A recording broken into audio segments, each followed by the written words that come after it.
ശ്രീ മോഹൻലാൽ, താങ്കളുടെ സിനിമാ ജീവിതത്തിലെ അനശ്വരമായ കഥാപാത്രങ്ങളുടെ പിറകിൽ ശ്രീനിവാസനുണ്ടായിരുന്നു. താങ്കളുടെ പേരായും ശ്രീനിവാസനുണ്ടായിരുന്നു. മലയാളികളെ സംബന്ധിച്ച് മലയാളികളുടെ ഏറ്റവും ഹൃദയംഗമമായ ഓർമ്മകൾ കൂടിയാണിത്. ശ്രീനി ഇല്ലാതാകുമ്പോൾ താങ്കൾക്ക് നഷ്ടമാവുന്നത് എന്താണ്? അങ്ങനെ നഷ്ടമാകുന്നു എന്ന് ചിന്തിക്കുന്നില്ല. അദ്ദേഹം സിനിമകളിലൂടെ നമ്മളുടെ മനസ്സിലെപ്പോഴും ജീവിച്ചിരിക്കാൻ സാധ്യതയുള്ള ഒരാളാണ്. അങ്ങനെ അപൂർവം ചിലരിൽ ഒരാളാണ് ശ്രീ എന്ന് ഞാൻ വിശ്വസിക്കുന്നു. ഒരുപാട് വർഷത്തെ ഒരുമിച്ചുള്ള യാത്രയാണ് ഞങ്ങളുടേത്. സത്യനന്ദിക്കാട്, പ്രിയദർശൻ, അങ്ങനെയൊക്കെയുള്ള ഒരു വലിയ കോമ്പിനേഷനിലൂടെയാണ് ഞങ്ങൾ സിനിമ ചെയ്തത്. ഒരു സിനിമാ നടൻ എന്ന അതിലുപരിയുള്ള ഒരുപാട് ബന്ധം ഞങ്ങൾക്ക് ശ്രീനിവാസനുമായിട്ടുണ്ട്, ആ കുടുംബമായിട്ടുണ്ട്.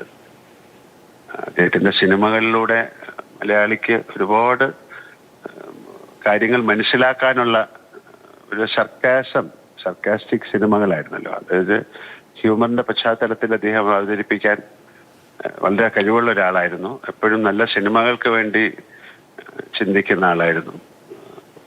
എൻ്റെ സിനിമാ ജീവിതത്തിൽ ഒരുപാട് നല്ല കഥാപാത്രങ്ങൾ എനിക്ക് സമ്മാനിച്ച ആളാണ് ശ്രീനിവാസൻ, സത്യനന്ദിക്കാട്, പ്രിയദർശൻ കൂട്ടുകെട്ട്. അപ്പൊ അങ്ങനെ ഒരാള് നമ്മളെ വിട്ടു പോകുന്ന സമയത്ത് ഒരു വലിയ ദുഃഖത്തിൽ തന്നെയാണ് എല്ലാവരും.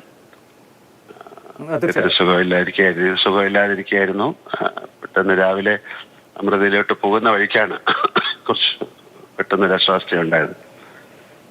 ഈ അടുത്ത കാലത്ത് ഞാൻ അമൃതയിൽ പോയിരുന്നു, പക്ഷെ അത് കാണാൻ പറ്റില്ല. അദ്ദേഹം ICUലായിരുന്നു. അദ്ദേഹത്തിന്റെ കാലിനൊരു ഓപ്പറേഷനായിട്ട് ICUവിൽ പോയി കാണാൻ പറ്റിയില്ല. അല്ലെങ്കിൽ ഞാൻ ഒരു കുറച്ച് ദിവസങ്ങൾക്ക് മുമ്പ് ഞങ്ങൾ കാണുകയും കൂടെ ചെയ്യുമായിരുന്നു. ഇപ്പൊ അദ്ദേഹം കുറെ നാളായിട്ട് വയ്യാതെ ഇരിക്കുകയായിരുന്നല്ലോ. സംസാരിക്കാറുണ്ടായിരുന്നോ? ഫോണിൽ സംസാരിക്കാറുണ്ടായിരുന്നോ?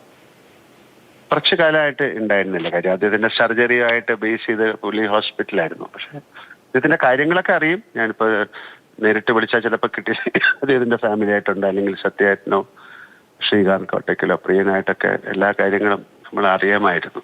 പക്ഷെ ഇങ്ങനെ പെട്ടെന്ന് സംഭവിക്കുന്ന അറിയില്ലല്ലോ. അപ്പോൾ താങ്കളുടെ ചലച്ചിത്ര ജീവിതത്തിലെ പ്രധാനപ്പെട്ട നാഴികക്കല്ലുകൾ തുടക്കത്തിലേതെല്ലാം ശ്രീനിയുമായിട്ട് ബന്ധപ്പെട്ട് കൂടിയാണ് സംഭവിക്കുന്നത്. TP ബാലഗോപാലിന്റെ MA മുതൽ അങ്ങോട്ട് നാടോടിക്കാറ്റ്, അങ്ങനെ ആ ഓർമ്മകൾ കൂടി ഒന്ന് പങ്കുവെക്കാമോ? അങ്ങനെയുള്ളൊരു പെട്ടെന്ന് അത്തരം കാര്യങ്ങളിലേക്ക് പോകാൻ ഞാൻ മനസ്സുകൊണ്ട് ഇഷ്ടപ്പെടുന്നില്ല.